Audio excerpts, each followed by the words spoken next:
हाँ जी मेरे बच्चे, तो ना लास्ट क्लास में ना मैं आपको पढ़ा रहा था ग्राफिक प्रेजेंटेशन।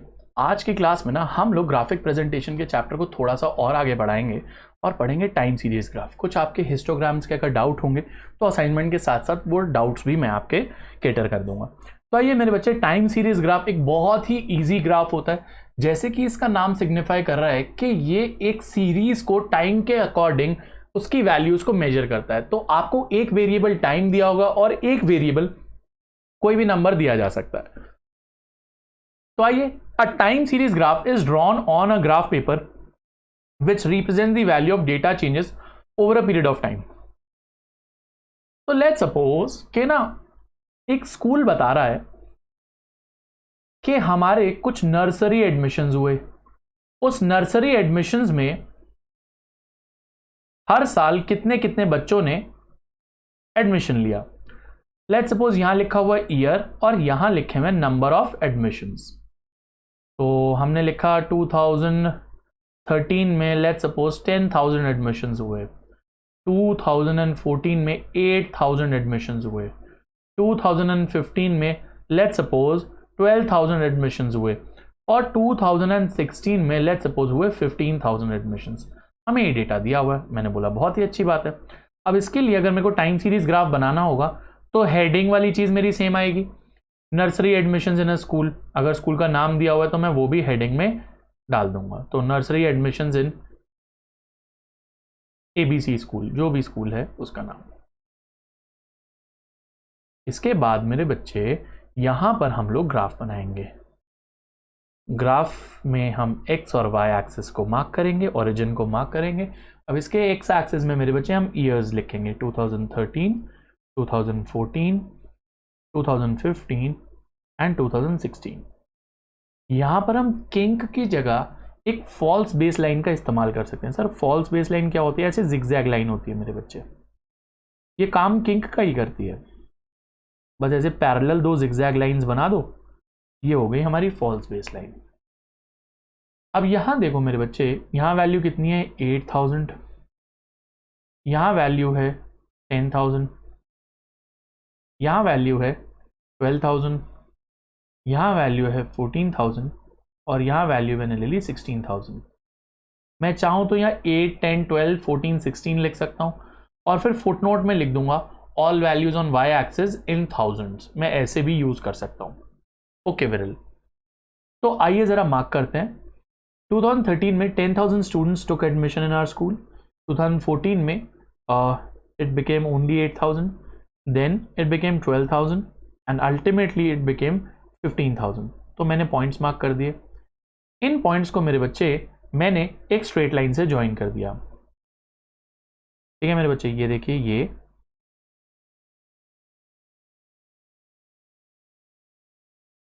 ये और ये। कुछ टीचर्स इन डॉट्स पर बॉक्सेस बनाने को भी बोलते हैं, क्योंकि कभी कभार क्या होता है, जैसे मैंने तो वो जो डॉट्स हैं वो बहुत ज़्यादा गाढ़े कर दिए। कुछ डॉट्स कभी कुछ कुछ स्टूडेंट्स ऐसे बनाते हैं, तो जब आप लाइन बनाते हो तो वो डॉट दिखता ही नहीं कि वो डॉट कहाँ बना हुआ है। तो उस वजह से मेरे बच्चे उस डॉट को क्लियरली शो करने के लिए टीचर्स आपको बोलते हैं कि बेटा ऐसे बॉक्सेस बना दिया करो उसके अराउंड। तो हमें बॉक्सेस बनाने होते हैं। तो ये ग्राफ कुछ ऐसा बनता है, बहुत सिंपली बनता है। लेट्स सपोज कि मुझे ना एडमिशंस की जगह उन्होंने दिया हुआ है gender wise admission. Gender wise admission मतलब कितने बॉयज ने एडमिशन लिया और कितने गर्ल्स ने एडमिशन लिया। लेट्स सपोज ये होता, यहां लिखा होता गर्ल्स।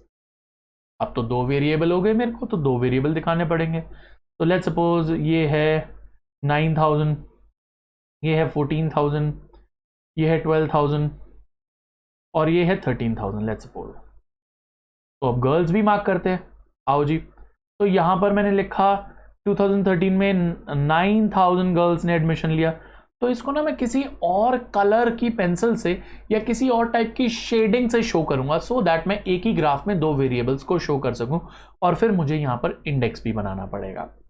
2014 में we had 14,000 girls taking admission into our schools. 2015 में वी हैड 12,000, यानी कि बिल्कुल इक्वल। एंड देन 2013 में वी हैड 13,000। तो कुछ ऐसा। इनको अब मैं स्केल से ज्वाइन करता हूं। ये ज्वाइन करा, ये ज्वाइन करा एंड ये ज्वाइन करा, यहां पर बॉक्सेस बना दिए, ठीक है, यहां पर भी एक बॉक्स बना देता हूं और यहां पर लिख दूंगा जी देखो ये जो ऑरेंज लाइन है ना ये गर्ल्स को शो कर रही है और ये जो ब्लू लाइन मैंने बनाई थी, ब्लू कलर कहाँ गया, ये वाला लिया होगा, ये बॉयज को शो कर रहा है। तो दो वेरिएबल्स आ गए। यहां पर मैं ईयर्स लिख दूंगा, यहां पर मैं लिख दूंगा नंबर ऑफ स्टूडेंट्स, ठीक है। अगर मैं यहां पर 8 10 12 14 16 लिखता तो मैं यहां पर लिख देता, कोर्स नोट में तो स्कूल का नाम आ जाएगा, अगर स्कूल का नाम दिया हुआ है आपको तो ABC स्कूल, और फुट नोट में आ जाएगा मेरे बच्चे,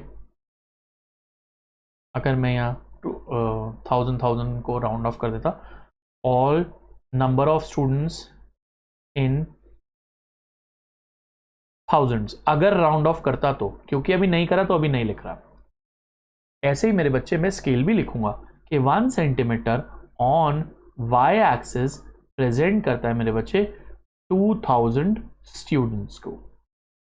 ये मेरा कंप्लीट टाइम सीरीज का ग्राफ बनेगा।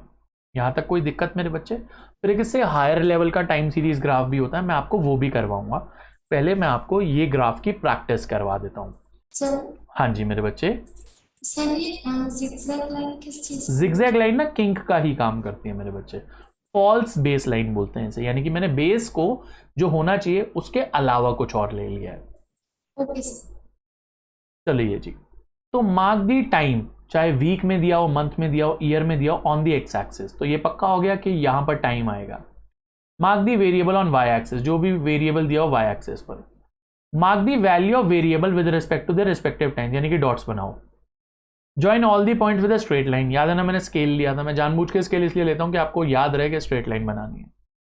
If more than one variable are drawn on the same graph, boys and girls, different types of line should be used. Dotted line, thick line, dash line, वो आप देख लो, अगर आपके पास colour pencils है वेल एंड गुड, नहीं है तो एक लाइन को आपने स्ट्रेट बना दिया, एक लाइन को आपने ऐसे ऐसे करके बना दिया, ठीक है मेरे बच्चे।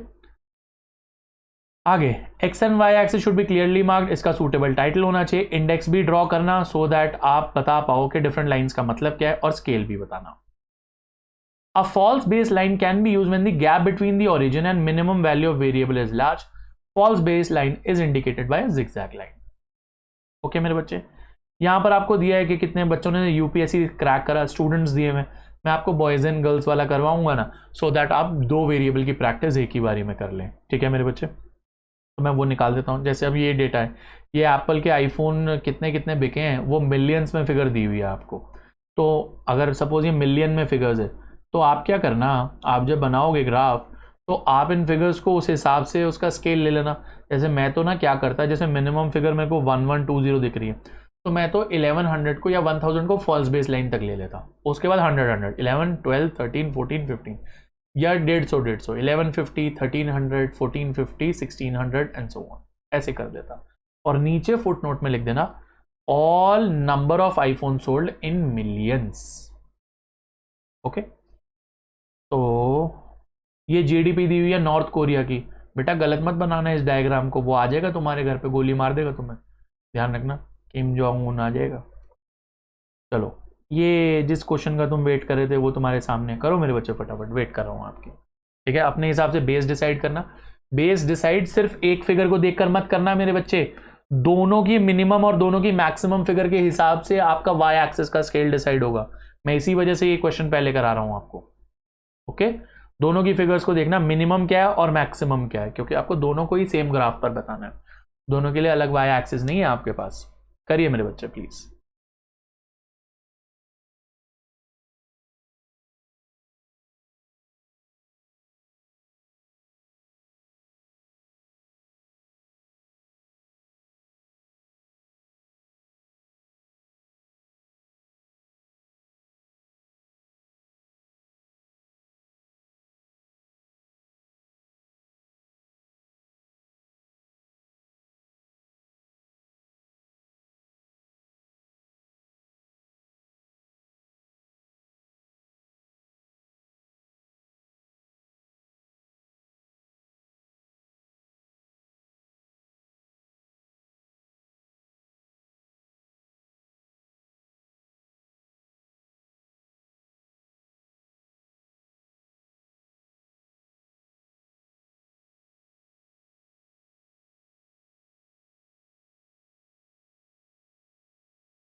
ओके अनुषा, वेट कर लेते हैं बेटा बाकियों की।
ओके मेरे बच्चे, ओके, सब लोगों ने कर लिया है मेरे बेटा।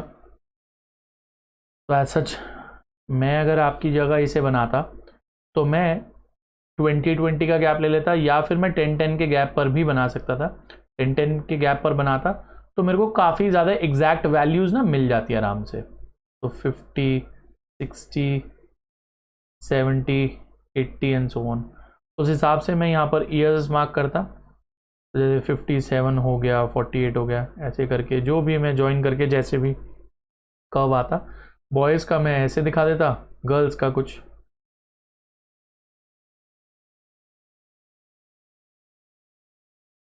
जो भी जैसे भी आपका कर्व बना होगा मेरे बच्चे, ठीक है। साइड में बता देता कि इसका मतलब गर्ल्स है, इसका मतलब बॉयज़ है। एक्स वाई एक्सिस मार्क करता, ओरिजिन मार्क करता, हेडिंग डालता, फुट नोट लिखता, सोर्स नोट लिखता, स्केल बनाता। ठीक है मेरे बच्चे, ये प्लीज़ चेक कर लीजिए, सारी चीज़ें आपके डायग्राम में होनी चाहिए। ठीक है, तो 2 जो हमारा है, अब जैसे ये क्वेश्चन है, ये एक्सपोर्ट एंड इम्पोर्ट का ग्राफ है, टाइम सीरीज ग्राफ बनाना है। आपको ध्यान होगा ऐसे ही एक्सपोर्ट इम्पोर्ट हमें दिया हुआ था डायग्रामेटिक प्रेजेंटेशन में, जहां पर आपको डेविएशन बार ग्राफ बनाना था, याद है। तो प्लीज मेरे बच्चे ऐसा नहीं सोचना कि एक्सपोर्ट इम्पोर्ट का क्वेश्चन जब भी दिया हो तो टाइम सीरीज ही आएगा, एक्सपोर्ट इम्पोर्ट का क्वेश्चन होगा तो हमेशा डेविएशन बनाना होगा। आपको क्वेश्चन आगे पढ़ना होगा। इसी एक्सपोर्ट इम्पोर्ट को मैं अलग अलग तरीके से बता सकता हूं। मैं इसे सब डिवाइडेड में बता सकता हूं, मैं इसे मल्टीपल बार डायग्राम में बता सकता हूं, मैं इसकी नेट वैल्यूज निकाल के डिविएशन बार डायग्राम में बता सकता हूं, मैं इसे टाइम सीरीज ग्राफ में भी बता सकता हूं। तो वही चीज है, बस रिप्रेजेंट करने के तरीके अलग हैं। एक्सपोर्ट को रेड से बता दिया, या मान लेते हैं इंपोर्ट को रेड से बता दिया, एक्सपोर्ट को मैंने ग्रीन से बता दिया, कुछ ऐसे। ठीक है मेरे बेटे, तो अपने दिमाग में एक ये नोशन ना बना लेना कि एक्सपोर्ट इंपोर्ट का क्वेश्चन जब भी आया तो एक ही मेथड से उसको मैं रिप्रेजेंट कर सकता हूं। रिप्रेजेंट करने के उसी डेटा को बहुत अलग अलग मेथड हो सकते हैं। ओके, आगे चलते हैं मेरे बच्चे। हाँ, आज मेरे को ना आपको ये ग्राफ करवाना है। ये भी टाइम सीरीज ग्राफ है, पर ये एक डिफरेंट टाइप का टाइम सीरीज ग्राफ है। अभी तक क्या होता था, जैसे आपने 2 वेरिएबल्स का ग्राफ करा, जैसे ये वैल्यू भी करोड़ में, ये वैल्यू भी करोड़ में, ऊपर बॉयज भी नंबर्स में, गर्ल्स भी नंबर्स में। पर अब क्या होगा, आपको वेरिएबल तो 2 दिए जाएंगे, पर दोनों के यूनिट्स अलग होंगे, यानी कि दोनों के लिए आप सेम स्केल यूज नहीं कर सकते, आप दोनों के लिए सेम वाई एक्सिस का इस्तेमाल नहीं कर सकते। तो सर फिर इस क्वेश्चन को करेंगे कैसे यार, ये तो फिर हो ही नहीं पाएगा। बिल्कुल हो पाएगा मेरे बच्चे। इस क्वेश्चन को करने के लिए आपको जनरल डायग्राम तो जो हमारा बनता है वो तो बनेगा ही बनेगा, पर एक डायग्राम को आपको ऐसे एक्सटेंड करना पड़ेगा, ऐसे। अब आप समझ गए होंगे मेरे बच्चे कि एक वाई एक्सिस का काम ये करेगा और एक वाई एक्सिस का काम ये करेगा। एक्स एक्सिस आपका यही रहेगा, जैसे कि 2008, 2009, 2010, 2011, 2012 एंड 2013। मैं दोनों को एक सेपरेट एक्सिस मानकर चलूंगा। लेट्स सपोज मैं ये वाले वाई एक्सिस पर क्वांटिटी शो करना चाहता हूं, 9, 10, 12, 11, 14, 15। तो अब मैं यहाँ फॉल्स बेस लाइन ना यूज करके किंग ही यूज कर रहा हूं अभी के लिए, ठीक है। यहां भी देख लेता हूं मिनिमम क्या है 300, तो एक काम करता हूं दोनों जगह ना फॉल्स बेस लाइन यूज कर लेता हूं ऐसे।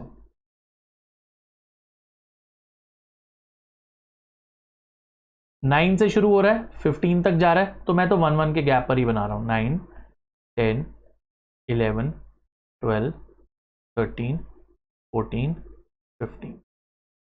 ओके मेरे बेटा, और यहां पर लिख दिया क्वांटिटी इन 1000 टन्स।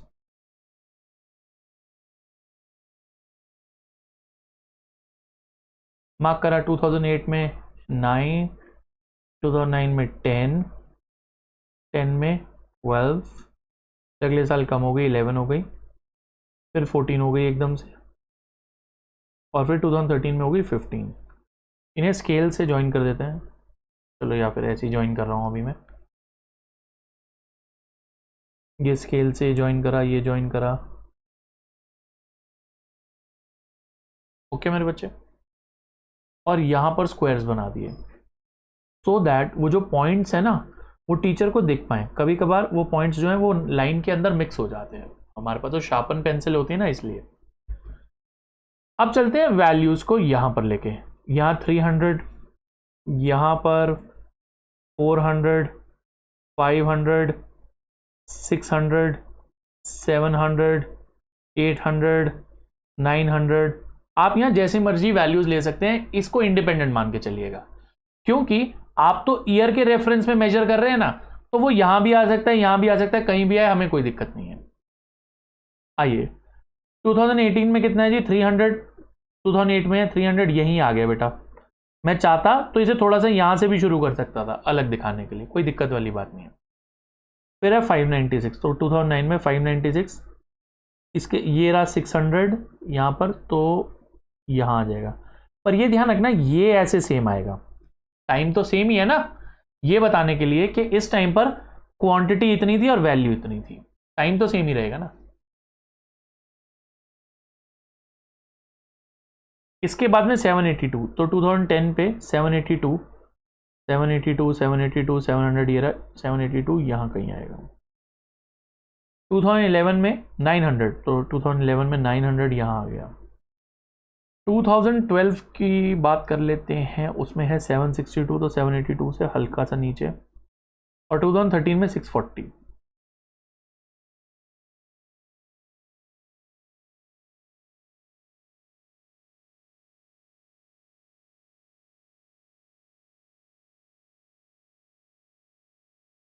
आपका डायग्राम कुछ ऐसे बनेगा। सर अब हम इंडेक्स कैसे बनाएंगे? इंडेक्स वैसे ही जैसे बनता था, इसको, ये जो हमारा ऑरेंज है इसको बोल देना ये वैल्यू बता रहा है, और जो ब्लू में आपने बनाया था वो क्वांटिटी बता रहा है। अब दो अलग अलग स्केल्स बनाएंगे। y का 1 सेंटीमीटर का मतलब है 1 यूनिट ऑफ क्वांटिटी, क्योंकि 1000 टन में यहां लिख चुका हूं। सपोज ये ना लिखा होता यहां पर, तो यहां लिखता 1000 टन्स।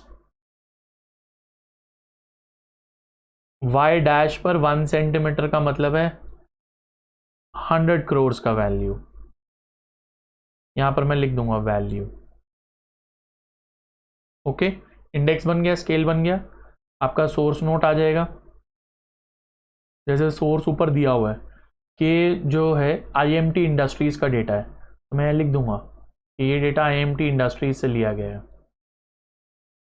फुट नोट, सपोज मैंने यहां पर सिर्फ 100 यूनिट्स लिखा होता तो मैं लिख देता values in crores, quantity in tons. तो मेरे पास 3 अलग अलग तरीके हैं लिखने को। उसे ऊपर लिख दूंगा मैं एक्सपोर्ट या इंपोर्ट जो भी ये होगा उसकी क्वांटिटी एंड वैल्यू का डेटा है। समझ आया मेरे बच्चे? कोई दिक्कत तो नहीं है? हो जाएगा। एक क्वेश्चन दे रहा हूं आपको, रुको। तो चलते हैं अब असाइनमेंट की तरफ। उस असाइनमेंट में हमें एक क्वेश्चन दिखेगा, टाइम सीरीज ग्राफ पे काफ़ी सारे क्वेश्चन हैं वैसे, तो मैं आपको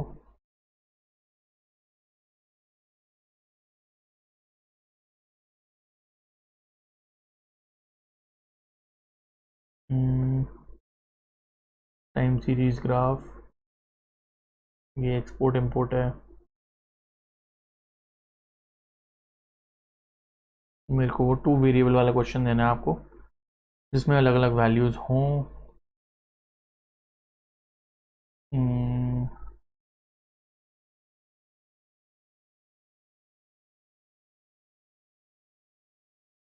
जस्ट अ सेकंड मेरे बच्चे। ये आ गया। ये लिखा ना 2 वेरिएबल अर्थमेटिक लाइन ग्राफ, ये भी टाइम सीरीज ग्राफ का ही एक नाम होता है। ओके, इसे लाइन ग्राफ मत समझ लेना, लाइन फ्रीक्वेंसी ग्राफ अलग था। ओके, बनाओ मेरे बच्चे।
हाँ जी अरुणिमा, कहते हैं मेरे बच्चे।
सर यस बेटा। सर ऐसा हो सकता है कि दोनों जो वाई एक्सिस की जो स्केल है वो सेम, जैसे 10 20 30 40। बिल्कुल हो सकते हैं।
डन मेरे बच्चे।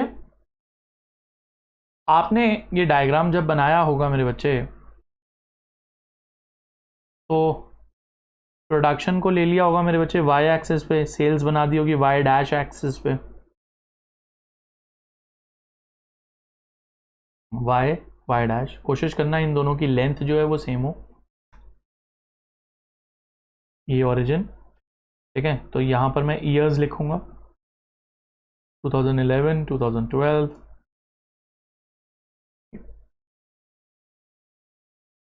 And 15, okay.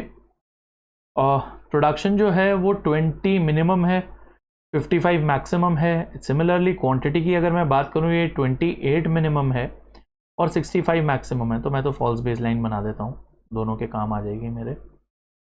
मैं क्या कर रहा हूँ, यहाँ प्रोडक्शन लिखी हुई है क्योंकि वो टन्स में है, तो मैं उसका इंडिविजुअल 20 से लेकर 20, 30, 40, 50 एंड 60 बना रहा हूँ। और ये 28 से शुरू हो रहा है, तो मेरी मर्जी है, मैं इसे शुरू कर रहा हूँ 30, 40, 50, 60, 70, ठीक है। क्योंकि जब मैं स्केल इसका अलग बना रहा हूँ तो मेरी मर्जी है ना मैं कहाँ से शुरू करूँ उसे। अब अगर ये 3000 होता या 2800 होता तो भी यहाँ से थोड़ी शुरू करता मैं, तो भी तो मैं अलग वैल्यू से शुरू करता। चलो जी मार्क कर लेते हैं। तो 2011 में 20, 2012 में 24, 2013 में 30, 2014 में 42 एंड देन 2015 में 55। आइए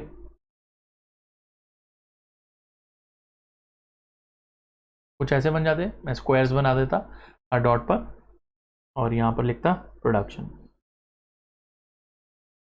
ठीक है। फिर साथ में लिख देता है यहाँ पर 1 सेंटीमीटर ऑन वाई एक्सिस का मतलब है और 10 टन्स।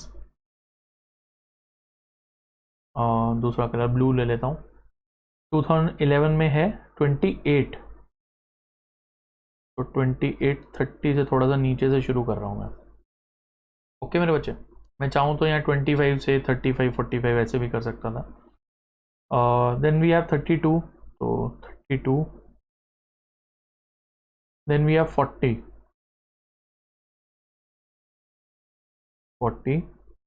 देन वी हैव 57, तो 57 जो है वो यहीं कहीं आता हुआ लग रहा है मेरे को। एंड 2015 में वी हैव 65, 65 मेरे को यहीं आता हुआ लग रहा है।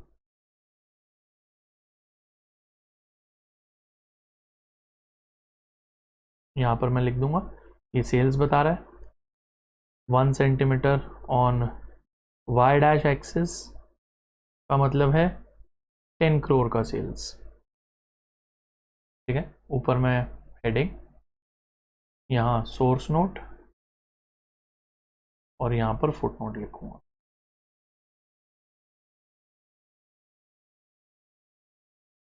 X axis. हाँ जी मेरे बेटे मैं समझ गया आपकी बात। अरुणिमा कह रही है कि सर अगर देखो हमने 30 पर ही बनाया है तो हम 28 कैसे मार्क कर लेंगे। बिल्कुल ठीक है मेरे बच्चे, मेरी तरफ से वो एक मिस जजमेंट है, तो मैं वही कह रहा था कि फिर मैं इसे 25 बना लूँगा कि 25 उसके बाद 15 का गैप ले लेता हूँ, 40, 55, 70, 85, यहाँ पर मैं लिख दूँगा 15 करोड़। उस हिसाब से मैं यहाँ पर पॉइंट्स चेंज कर दूँगा, ठीक है अरुणिमा। मैं सिर्फ आपको एक अंदाज़ा दे रहा होता हूँ, ब्रॉड अंदाज़ा कि डायग्राम कुछ ऐसा दिखेगा आपका, ठीक है मेरे बच्चे। इसके अलावा बच्चे को किसी क्वेश्चन में कोई डाउट, कोई आपने पुराना अगर अपना असाइनमेंट उठाकर देखा हो, कोई हिस्टोग्राम के क्वेश्चन में कोई डाउट, जानवी आपने पूरा कर लिया था तो कोई डाउट है तो आप प्लीज़ पूछ सकते हैं। सर क्वेश्चन नंबर 36 में हमें लाइन ग्राफ बनाना है। जस्ट अ सेकंड मेरे बच्चे, 36 क्वेश्चन देख लेते हैं। रिप्रेजेंट फ्रीक्वेंसी डिस्ट्रीब्यूशन ग्राफिकली, यहाँ पर लाइन ग्राफ ही बनेगा क्योंकि डिस्क्रीट सीरीज है। यहाँ आ जाएगा 0 1 2 3 4 5 और यहाँ पर नंबर ऑफ फैमिलीज, उसके हिसाब से आप हिस्टोग्राम बन नहीं सकता, ठीक है मेरे बच्चे। में से नंबर ऑफ पॉइंट्स होंगे, डिफरेंट हो सकते हैं लक्ष्य, ठीक है। चलो तो मेरे बच्चे आज की क्लास में ना मुझे इतना ही कराना था आपको, और नेक्स्ट क्लास में मैं आपके इसके डाउट्स ले लूँगा इसके असाइनमेंट के, तो आप प्लीज़ उसे पूरा करके रखिएगा। तो I will see you in the next class, till then bye bye. And take care.